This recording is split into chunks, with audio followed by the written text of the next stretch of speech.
Hello friends, आज हम बात करेंगे कॉस्ट अकाउंट में मटेरियल वन के पहले टॉपिक के बारे में, जिसका नाम है इकोनॉमिक ऑर्डर क्वांटिटी।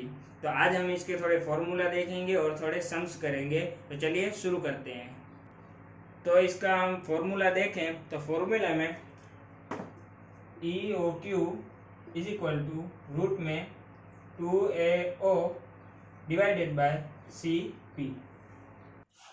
तो इसमें जो ए है उसको हम बोलेंगे एनुअल कंजप्शन। ओ है, ओ को बोलेंगे ऑर्डरिंग कॉस्ट। सी है, सी को बोलेंगे कैरिंग कॉस्ट। और पी, पी को बोलेंगे प्राइस पर यूनिट। और हमको अब जो सम्स आएंगे उसमें हमको यही फॉर्मूला लेके काम करना है। और इसमें एक बात ध्यान रखने की ये है कि अगर आपको सी रुपए में दिया हुआ है तो हमको ये फॉर्मूले में पी की कोई ज़रूरत नहीं है। और अगर वो परसेंटेज में दिया हुआ है तो हमको फॉर्मूले में पी डालना पड़ेगा। तो पहले हम इसका बेसिक सम देखते हैं। तो बेसिक सम में हमको इसका इकोनॉमिक ऑर्डर क्वांटिटी फाइंड करना है। तो उसके लिए हमको अभी इधर दिया हुआ है ए 10,000 kg, फिर दिया हुआ है सी 10%, फिर दिया हुआ है ओ 8 रुपीज और पी 0.40 रुपीज। तो अब इसको हम फॉर्मूले में पुट करेंगे। तो हमारा फॉर्मूला था E O Q is equal to 2AO divide by CP। अब मैंने अभी बोला था कि अगर आपको C परसेंटेज में दिया हुआ है तो हमको P लेना है। अगर ये परसेंटेज में नहीं और इधर रुपीज में होता ऐसे तो हमको इधर P नहीं लेना था। ठीक है, तो अभी तो हमको परसेंटेज में दिया हुआ है इसलिए हम अभी P लेंगे इधर। तो इसको हम पुट करते हैं। तो A 10,000, O है हमारा 8, C है हमारा 10 और इसको हमें परसेंटेज में लिखना है इधर। और P है हमारा अभी इधर 2 मल्टीप्लाई बाय 10,000 मल्टीप्लाई बाय 8, तो इसका आएगा 1,60,000। और हमको इधर 0.40 का 10% लेना है तो वो आएगा 0.04 इज इक्वल टू इसका आएगा। फिर मैं इधर डायरेक्ट लिख देता हूं। इसका आंसर आएगा 2000 kg। अभी इधर आपको ये ध्यान देना है कि इधर आपको कौन सा यूनिट दिया हुआ है वही यूनिट में आपको नीचे आंसर मिलेगा। हमको इधर केजी में दिया हुआ है तो हमारा आंसर भी आया 2000 kg। तो अभी हमको ये पता चला कि हमको 2000 kg तक का ऑर्डर देना है। हम अभी नेक्स्ट सम पे जाते हैं। तो हमारे ये सम में हमको क्या दिया हुआ है देखते हैं। हमको दिया हुआ है by monthly consumption is equal to 600 units. अब हमको यह बी मंथली दिया हुआ है, इसका मतलब द्विमासिक होता है। इसका मतलब इसका पूरे साल का आधा। उसके बाद हमको cost of placing an order, इसका मतलब हमको ऑर्डर का ओ दिया हुआ है, ओ का मतलब order is equal to 1000 rupees. इसके बाद दिया हुआ है कैरिंग कॉस्ट मतलब सी इज इक्वल टू 5%। फिर दिया हुआ है सेलिंग प्राइस पर यूनिट, इसका मतलब पी दिया हुआ है वो है 400 रुपीज। तो अब हमको इधर ए फाइंड करना है। तो हम ए कैसे फाइंड करेंगे, तो हमको जो मंथली कंजप्शन दिया हुआ है उसके ऊपर से हम ए फाइंड करेंगे। तो इसमें हम 600 मल्टीप्लाई बाय 12/2, इसका मतलब इसका आएगा 3600, ये हमको मिलेगा ए। तो अब हमने ए फाइंड कर दिया, तो हम अब अपने फॉर्मूले में इसको पुट कर देंगे। तो EOQ is equal to 2AO is equal to CP। हम इसमें पुट करते हैं तो 2O है हमारा 1000, C है हमारा 5%, P है हमारा 400। तो मैं आप इसको अगर कैलकुलेट करेंगे तो मैं आपको डायरेक्ट आंसर दे देता हूं। तो इसका आंसर आएगा 600 यूनिट्स, क्योंकि हमको जो ए है वो यूनिट में दिया हुआ है, तो हमारा आंसर भी आएगा यूनिट में।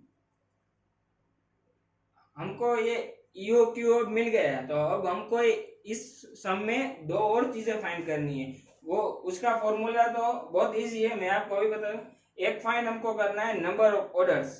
तो नंबर ऑफ ऑर्डर्स फाइंड करने का फॉर्मूला ये है, नंबर ऑफ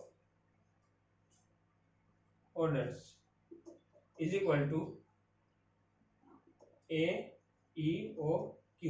तो हमको जो ए मिला है 3600 और जो यूनिट्स मिले हैं 600 इज इक्वल टू 6, ये हमको मिला 6 टाइम्स। इसका मतलब ये हुआ कि हमको जो ऑर्डर है, जो ऑर्डर हम बार बार जो प्लेस करेंगे उसके बीच में कितना टाइम होगा। इसका मतलब हमको एक साल में 6 बार ऑर्डर प्लेस करना है। तो इसका और एक फॉर्मूला है। अब हम फाइंड करेंगे time lag between two orders. तो हम इसमें क्या है, इसमें हम दो ऑर्डर के बीच में कितना टाइम लगेगा। जैसे पहले हमने ऑर्डर साल के पहले दिन पे प्लेस किया, और दूसरा ऑर्डर हमको कौन से दिन में प्लेस करना है, कितने दिन के बाद करना है, वो फाइंड करने के लिए हमको ये फॉर्मूला दे देते हैं। फॉर्मूला टाइम लैग बिटवीन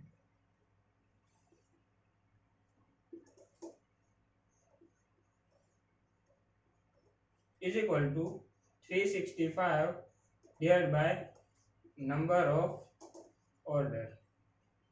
अभी इसमें आपको डेज में फाइंड करना है तो ऊपर आपको 365 लिखना है। अगर आपको वीकली फाइंड करना है तो ऊपर आपको 52 लिखना है। अगर आपको ईयरली फाइंड करना है तो ऊपर आपको 12 लिखना, सॉरी मंथली फाइंड करना है तो ऊपर आपको 12 लिखना है। तो इस तरह हमको जैसे दिया हुआ है वैसे हम फाइंड करेंगे।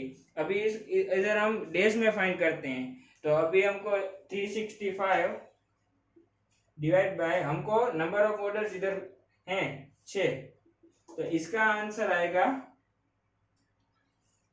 61 डेज।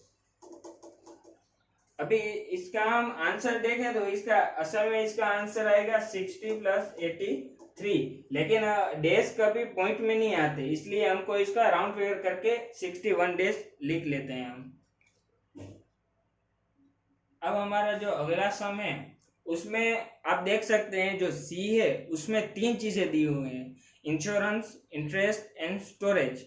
तो अब बहुत बार ऐसा होगा अगर आपको सी ऐसे ही नहीं दिया हुआ तो ये 3 चीजें दी होंगी, तो इस 3 चीजों का आपको सम करना है। 0.60, 0.20, 0.20, उसका आप सम करेंगे तो नीचे 1 आएगा, तो वो आपका सी होगा। तो अभी आप देख सकते हैं इधर हमको सी रुपए में दिया हुआ है, तो हमारा जो फॉर्मूला है उसमें पी का यूज नहीं करेंगे। तो इधर हम हमारा फॉर्मूला लिखे हैं तो EOQ is equal to 2AOC। अभी इधर हम पी नहीं लिखेंगे क्योंकि हमको सी रुपए में दिया हुआ है।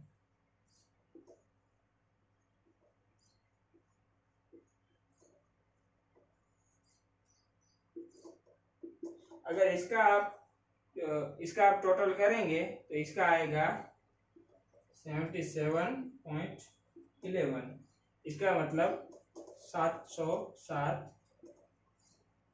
यूनिट्स। तो ये आपको मिला EOQ।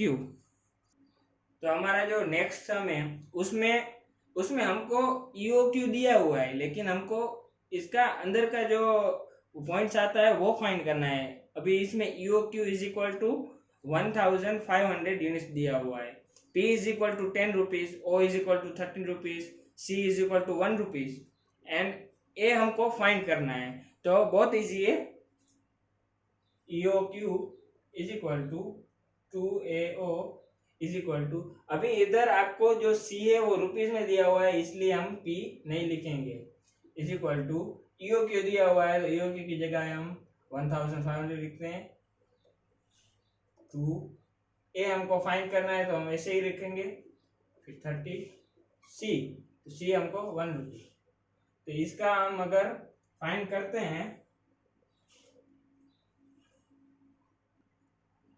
तो इसका हम जो ये रूट है, अभी रूट हम इस तरफ ले जाते हैं तो इसका स्क्वायर हो जाएगा, तो 1500 इसको हो जाएगा स्क्वायर इज इक्वल टू इधर 230 इज इक्वल 60A, ऐसे ही लिखते हैं हम। फिर इसका हो जाएगा इज इक्वल टू 60A, तो A इज इक्वल टू हमको A मिल गया। तो अभी इसमें हमको A मिल गया, तो हम प्रीवियस सम के जैसे इसमें भी नंबर ऑफ ऑर्डर्स फाइंड करेंगे। तो number of orders is equal to A divided by EOQ, तो इसका आएगा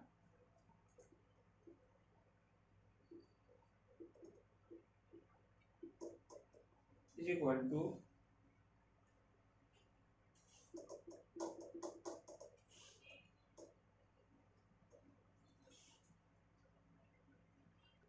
तो हमको नंबर ऑफ ऑर्डर्स मिला 25 टाइम्स।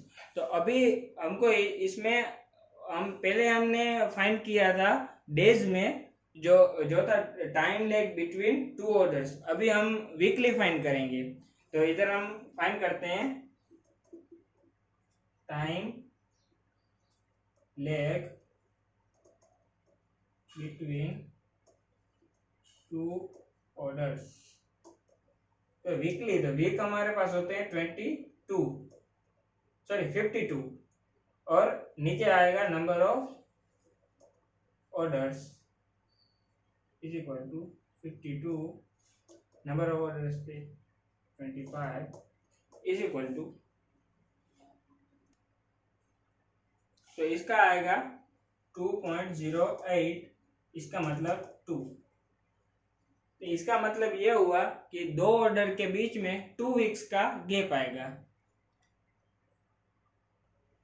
तो हमारा जो नेक्स्ट सम है उसमें आप देख सकते हैं हमको ए दिया हुआ है 50 lakhs, ओ दिया हुआ है 50 रुपीज, सी दिया हुआ है 20% एंड EOQ हमको फाइंड करना है। तो अभी आप इधर बोलेंगे कि अगर जो सी है वो परसेंटेज में दिया हुआ है तो इसमें P क्यों नहीं दिया, तो हम अगर P फाइंड, अब हम इधर P फाइंड भी नहीं कर सकते हैं। तो इसमें हम आप देख सकते हैं जो ए है हमको यूनिट्स में नहीं दिया हुआ, यूनिट अगर कोई उसमें नहीं दिया हुआ, इसमें हमको रुपीज में दिया हुआ है। इसका मतलब ए का P के साथ मल्टीप्लाई पहले से ही हो चुका है, इसलिए हमको ये रुपीज में दिया हुआ है। तो इसमें हमको भले ही सी परसेंटेज में दिया हुआ है लेकिन हमको P डालने की जरूरत नहीं है। तो हम इसका फॉर्मूला लिखते हैं, तो EOQ is equal to 2AOC।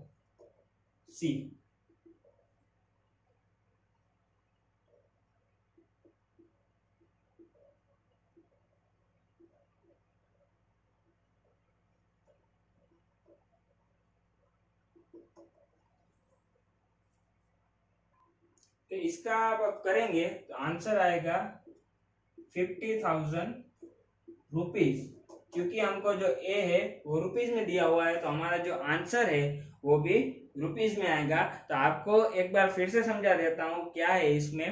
तो इसमें ऐसा है, जो हमको ए दिया हुआ है वो रुपीज में दिया हुआ है, यूनिट्स में नहीं दिया हुआ, इसलिए हमको जो ईओ क्यू में जो हम पी डालते हैं वो हम इधर पी नहीं डालेंगे, क्योंकि इसका ए और पी का पहले से ही मल्टीप्लाई हो चुका है, इसलिए यूनिट और पी का मल्टीप्लाई हो चुका है, इसलिए हमको ये रुपीज में दिया हुआ है। इसलिए सी भले ही परसेंटेज में हो लेकिन हम इसमें पी नहीं डालेंगे।